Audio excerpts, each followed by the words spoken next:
A billionaire invites his black chauffeur's daughter to play poker for fun, unaware that she is a child genius. The $5,000 poker chips trembled in businessman Richard Sterling's hands as he watched in disbelief at the 10-year-old girl sitting across the mahogany table. He had bet his Caribbean property on a single hand, convinced he was teaching his driver's sassy daughter a lesson in humility. "Are you sure you want to continue, Mr. Sterling?" asked Jade Williams, her calm voice contrasting sharply with a growing desperation in the eyes of the man who just 5 minutes earlier had been openly mocking her. The Beverly Hills mansion was deathly silent. The other party guests, tycoons, celebrities, and politicians had gathered around the table, realizing that something extraordinary was happening. A black girl from the suburbs was systematically destroying one of the richest men in the United States. Jade never imagined her Saturday afternoon would end like this. She had accompanied her father, Thomas Williams, to work because the babysitter hadn't shown up, and she should have stayed quietly in the kitchen doing her homework. But when the rich men began their malicious comments about people who don't know their place, something inside her woke up. "Look, Williams," Sterling had said to her father, laughing loud enough for everyone to hear. "Your little girl thinks she knows poker because she's seen it on TV. How about we teach her how the real world works?" What Sterling didn't know was that Jade had spent the last 3 years studying advanced mathematical probabilities in a free online program for gifted children. What he couldn't imagine was that she could calculate poker odds in her head faster than professional computers. "My daughter isn't bothering anyone," Thomas had replied politely, nervously clutching his car keys. "Don't worry," Sterling insisted, his eyes sparkling with mischief. "We'll play a simple game. If she wins, I'll double your salary. When you lose, you owe me an apology for raising such a presumptuous girl." Now, 45 minutes later, Sterling had lost his yacht, his country house in Aspen, and was about to bet something that would send his wife into a panic when she found out. Jade arranged her cards with the precision of a surgeon. Her dark eyes revealed a serenity that only exists in those born with a gift that transcends any limitations imposed by the prejudices of others. "Last chance. Mr. Sterling," she said, pushing all her chips toward the center of the table. "But this time, when I win, I want something different. If this story of talent versus prejudice is thrilling you, subscribe to the channel to discover how a 10-year-old girl turned a billionaire's arrogance into the most expensive lesson he's ever paid for in his life." Sterling laughed loudly, a harsh sound that echoed through the mansion's dining room. "Something different, girl? You have no idea what you've gotten yourself into." He gestured to the other guests who gathered around like vultures sniffing carrion. "Guys, come see this. The chauffeur's little girl thinks she can teach me poker." "Richard, don't be cruel," murmured his wife Victoria. But her tone betrayed more amusement than genuine concern. "The girl clearly doesn't understand what's going on." "I understand perfectly," Jade replied, her voice as calm as a lake on a windless morning. "You bet your Caribbean property because you think a black girl from the suburbs couldn't have learned how to play poker properly." The silence that followed was deafening. Several guests exchanged uncomfortable glances, but Sterling just smiled more maliciously. "Exactly. And when you lose, I want your father to beg me for forgiveness for not teaching you respect and your place in society." Sterling turned to Thomas, who stood rigid against the wall. "Williams, your daughter needs to learn that insolence has consequences." What Sterling didn't know was that Jade had grown up watching her father being humiliated on a daily basis by men like him. Thomas Williams was an engineer, but after years of subtle discrimination in the job market, he had accepted driving for wealthy men as the only way to support his family. Jade had seen silent tears on her father's face when he thought she wasn't looking. What Sterling also didn't know was that at the age of 7, Jade had found a book on mathematical probability at the public library. While other children played with dolls, she memorized probability tables and calculated winning percentages. By 8, she had completely mastered the mathematics behind Texas Hold. By 9, she had read every poker strategy book available for free online. "I double the bet," Sterling announced, pushing more chips toward the center. "My Malibu house, too. Total value, $15 million." He leaned over the table, his blue eyes flashing with cruelty. "But when you lose, in addition to an apology, I want your family to leave town permanently." "Richard," Victoria whispered, now genuinely shocked. "You can't be serious. I'm very serious. This boy needs to learn about social hierarchy." Sterling looked directly at Thomas. "And you, Williams, need to learn how to raise your daughter better." Jade watched her father's face contort with pain and humiliation. It was at that moment that something changed in her dark eyes. It wasn't anger. It was something much more dangerous. It was the cold determination of someone who had found the exact moment to make up for years of accumulated injustices. "I accept your terms," she said calmly. "But when I win, and I will win, I want him to kneel before my father and beg his forgiveness for every humiliation he has inflicted on him over the past 5 years." The room erupted in laughter. Margaret Ashworth, wife of a senator, clutched her stomach, laughing so hard. "Oh my God, Richard, she really thinks she can win, and I want it recorded," Jade continued, ignoring the laughter, "and posted on all your social media with a detailed explanation of how a 60-year-old man lost $15 million to a 10-year-old girl because he underestimated someone's intelligence based on the color of their skin." The laughter died instantly. Sterling turned red with rage. How dare you?" "I'm just stating the terms of the bet you proposed," Jade replied with the patience of someone explaining basic concepts to a child. "Are you afraid of losing to a 10-year-old black girl?" The other guests whispered among themselves, clearly uncomfortable now. This had gone far beyond a humbling lesson, and had entered genuinely dangerous territory for Sterling's reputation. "You're on," Sterling growled, "but you'll learn that the real world is no place for dreamers like you." Jade organized her cards with precise movements, calculating probabilities at the speed of a quantum computer. Sterling had kings and queens, a strong hand by any normal standard. But Jade had something that made her heart race discreetly. "Last chance to surrender, girl," Sterling offered, his voice dripping with condescension. "You can back out now and just suffer a little embarrassment." "Thanks for the offer," Jade replied politely. "But I'd rather stick around for the part where you realize that underestimating people based on their appearance has been the biggest mistake you've ever made." Sterling laid his cards on the table with absolute confidence. A pair of kings with a high queen, an excellent hand that would beat 90% of players in any normal situation. But when all eyes turned to Jade, expecting to see disappointment and defeat, she simply smiled, a small, almost imperceptible smile, but one that carried the weight of a storm about to break over everything Sterling believed about superiority and privilege.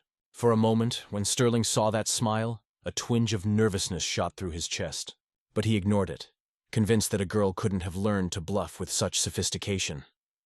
What he didn't know was that Jade wasn't bluffing. She was about to reveal something that would turn his arrogance into a public nightmare.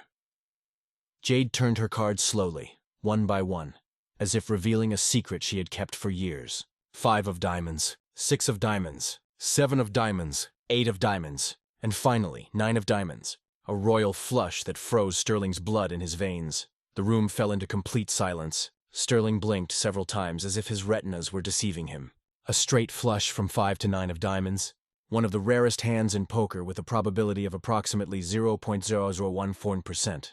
That's impossible," Sterling stammered, his voice reduced to a choked whisper. A child can't what, Mr. Sterling?" Jade asked politely, arranging his cards in perfect symmetry on the table.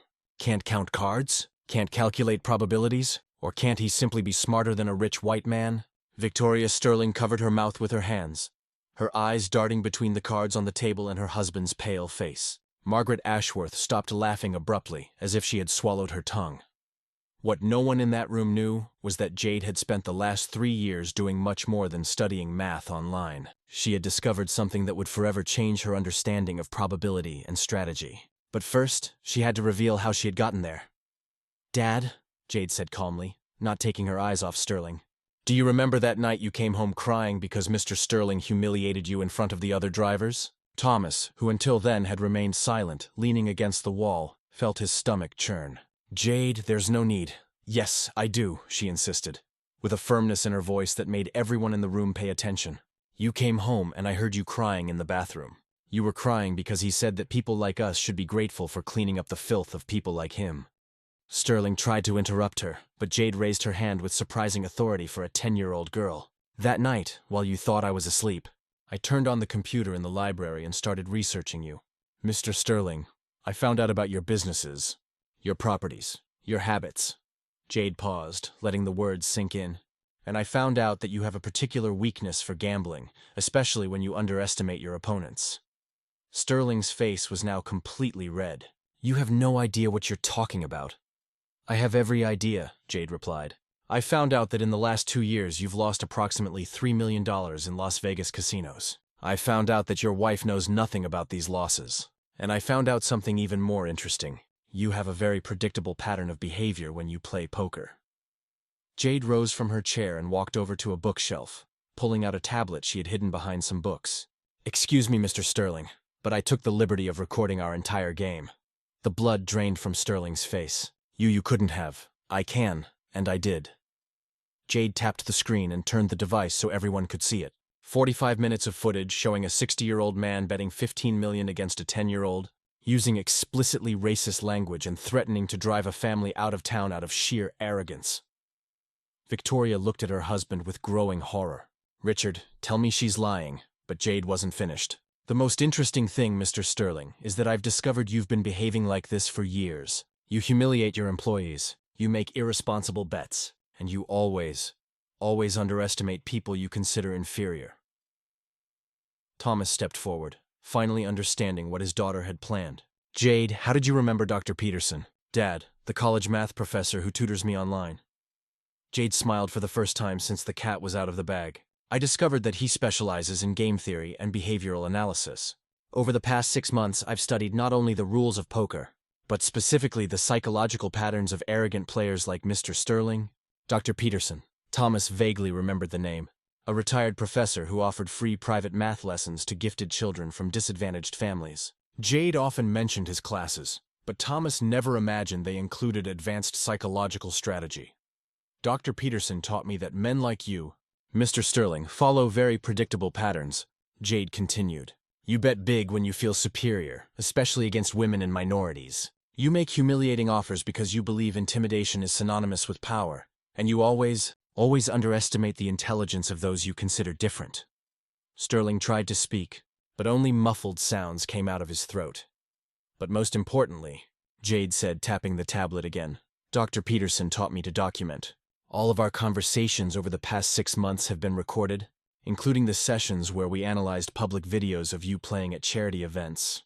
Identifying exactly how you react when you're losing," Margaret Ashworth whispered to her husband. "We have to get out of here now. Don't go anywhere," Jade said calmly. "Because you all laughed when Mr. Sterling made racist comments about my family. You all thought it was funny to see a grown man humiliate a child. So, you're all going to stay until the end."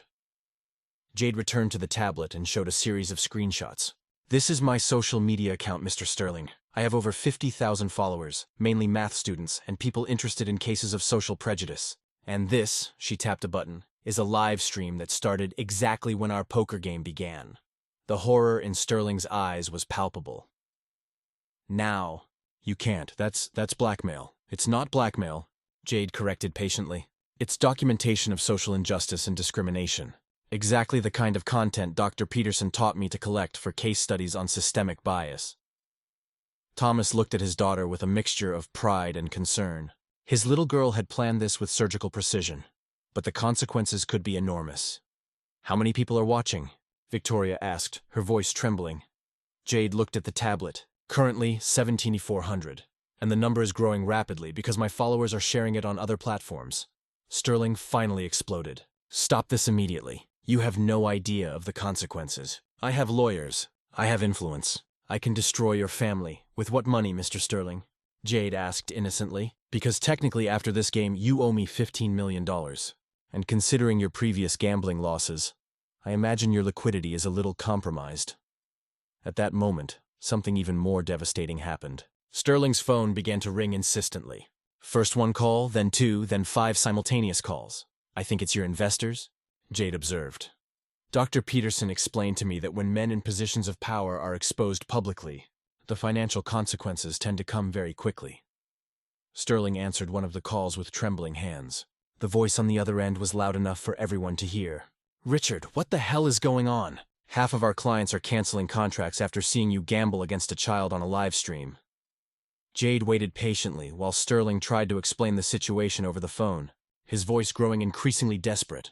When he finally hung up, she said softly, "Mr. Sterling, would you like to review the terms of our bet? When I won, and I did win, you would kneel before my father and beg him for forgiveness for every humiliation, and that would be recorded and posted on all your social media accounts."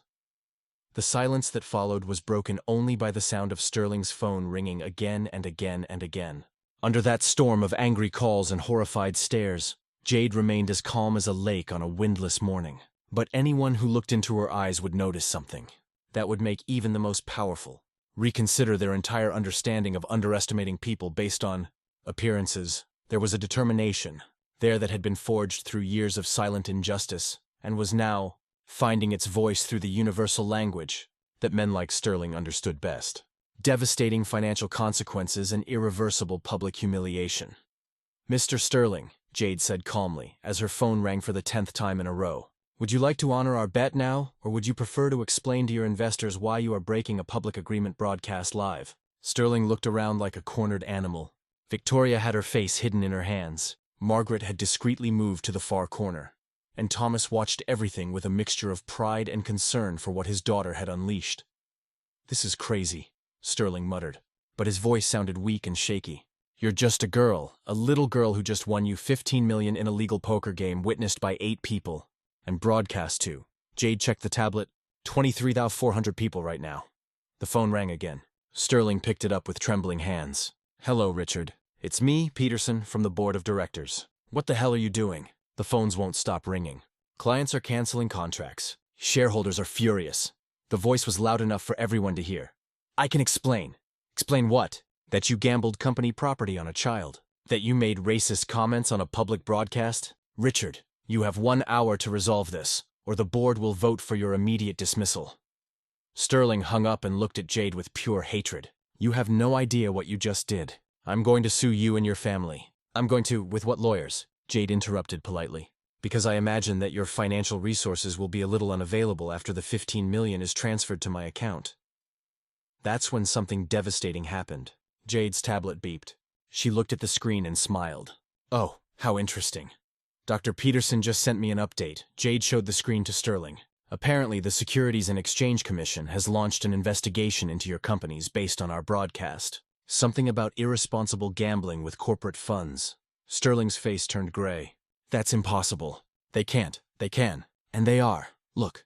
Jade swiped her finger across the screen. 3,200 shares in the last 2 hours. The video already has 57,000 views. And what a coincidence. Your name is trending on Twitter. Sterling tried to grab the tablet, but Jade gently pushed it away. We haven't fulfilled our bet yet, remember? You'll kneel before my father and beg him for forgiveness for every humiliation." "Never," Sterling hissed. "It's okay," Jade said cheerfully. "Dr. Peterson explained to me that when people refuse to honor public agreements, especially those involving racial discrimination, civil proceedings tend to be, how did he put it? Oh yes, astronomically expensive." Sterling's phone exploded with simultaneous calls. Victoria finally looked up. "Richard, for God's sake, do what she asks before this completely destroys our family." "My wife is right," Margaret whispered from a corner. "My husband has already called me. Our friends are distancing themselves from any association with us." Sterling looked at Thomas, who had remained silent throughout the situation. "Williams, you know I've always treated you well. Always treated me well," Thomas finally said, his voice heavy with years of contained humiliation. "Mr. Sterling, you've made me work on holidays without extra pay. You called me boy when I was 45 years old. You told me in front of other employees that I should be grateful for cleaning your car." Jade watched her father's eyes fill with tears, and something in her expression hardened. "Dr. Peterson taught me something important. Mr. Sterling, he said that men like you only learn with a language you understand best. Financial consequences and public humiliation." She tapped the tablet again. "Transmission still active. Current audience, 31,000 people. And look, I just got a message from 3 different TV networks requesting interviews." Sterling slumped heavily into a chair. His arrogance had evaporated completely, replaced by pure panic. "What do you want from me?" "Exactly what we agreed. You get down on your knees, apologize to my father for years of discrimination, and that gets recorded and posted on your social media with a full explanation. And if I do that, you'll stop the broadcast?" Jade tilted her head, thinking it over. "The broadcast will continue until we complete our agreement. After that, well, the content will already be on the internet. Dr. Peterson always says the internet never forgets." Sterling looked at his wife, who only shook her head in despair. He looked at Margaret, who was avoiding his gaze. Finally, with mechanical movements, he rose from the chair. "Thomas," he said, his voice breaking. I'm so sorry." "On your knees," Jade corrected firmly, as agreed. Sterling hesitated for a moment, then knelt before Thomas Williams. The tears streaming down the face of the most powerful man in the city were not tears of regret, but of pure humiliation.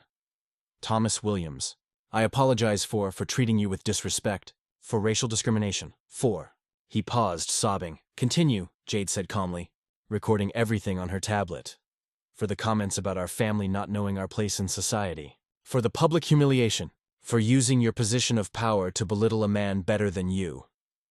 Sterling repeated every word, his voice breaking with each sentence. When he finished, Jade turned off the recording and immediately posted it on Sterling's social media accounts, which she had hacked during the weeks of preparation. Done, she announced. Deal done. Sterling remained on his knees, completely broken. His phone exploded with notifications, comments, reactions, shares. Within minutes, the video of him kneeling was spreading across the internet faster than wildfire. How? He whispered. How could a 10-year-old girl? Dr. Peterson taught me that intelligence has no age, Mr. Sterling, and that underestimating people based on their appearance is always the first mistake of the arrogant. Jade helped her father to his feet and headed for the door. Let's go home, Dad. You don't work here anymore. Wait, Sterling shouted from the floor. You can't leave me like this. Jade paused at the door and turned back one last time. Mr. Sterling, you bet that a black girl from the suburbs couldn't be smarter than a rich white man. You lost. Now face the consequences like an adult. As father and daughter walked out the front door of the mansion, the sound of Sterling's phone rang incessantly in the empty house. Victoria had locked herself in her room. Margaret had left through the back door, and he was left alone on the marble floor of his own dining room. Outside, Jade took her father's hand as they walked to the car. Dad, tomorrow we're going to find a labor lawyer. Dr. Peterson said that publicly proven discrimination leads to very generous settlements. Thomas laughed for the first time in years. My daughter, how did you plan all this? Dr. Peterson always says that the best revenge against systematic injustice is to use the system itself against those who manipulate it. Sterling bet on his own arrogance. I just let him hang himself with his own rope. In the back seat of the car, as Thomas drove away from the mansion for the last time as an employee, Jade checked the notifications on her tablet. The video had surpassed 100,000 views. 3 television networks had confirmed interviews. And most importantly, 7 companies had already offered jobs to Thomas Williams, the father of the genius girl who humiliated the racist billionaire. But one question remained unanswered as they drove through the night. How could a 10-year-old girl turn this initial victory into something even bigger? Dr. Peterson always said that true geniuses don't stop at the first victory, but build empires. And for Jade Williams, that night had been just the first move in a game much longer and more ambitious than anyone in that mansion could have imagined. Months later, Thomas Williams was sitting in his new office on the 15th floor of a skyscraper in the city center. The sign on the door read, Thomas Williams, Director of Human Resources, Morrison & Associates. The irony was not lost on him. The man who used to drive cars for billionaires now ran the hiring policies for one of the largest companies in the region. Dad, 3 more offers for interviews have come in, Jade announced, entering the office with a stack of letters. At 11, she now used her mathematical talent in a much more ambitious way than poker. Her online math academy for disadvantaged children already had over 5,000 registered students. And how's our friend Sterling doing? Thomas asked, even though he already knew the answer. Jade checked her tablet.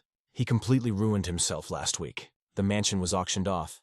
Victoria filed for divorce and moved to France. His companies closed after investors discovered his gambling debts. She paused. Margaret Ashworth lost her seat on the board because no one else wants to be associated with someone who was at that party. Dr. Peterson had become Jade's official partner, helping her turn the Sterling case into a national movement against corporate discrimination. The video of the humiliation had generated 17 million views and inspired similar complaints across the country. Sterling did me a favor, Jade said, staring out the window. He showed me that powerful people only respect financial consequences and public exposure. Now I use that to help other families. At that moment, the phone rang. It was Sterling Williams. I need a job, he said, his voice broken and desperate. Anything. I've lost everything. Our company does a full background check, Thomas replied calmly, including social media behavior. We have entry-level positions available. Minimum wage, no benefits. Cleaning assistant, 6 AMI, I'll take it. Anything. After hanging up, Jade smiled. I think he finally understands the social hierarchy. The best revenge isn't destroying your enemies, Thomas said, watching the movement on the street. It's building something so big that they become irrelevant. That night, as they ate dinner in their modest apartment, they had decided not to move to a bigger place. Jade said, Thank you for teaching me that being underestimated is an advantage. Arrogant people always reveal their weaknesses to those they think don't matter. And what have you learned from all this? That intelligence without character is just cunning. But intelligence with purpose can change the world. Today, Sterling works as a night cleaner and earns in a month what he used to spend on a meal. Jade turned discrimination into a social movement studied in universities. The lesson: the powerful only remain powerful as long as they underestimate the intelligence of those who are different.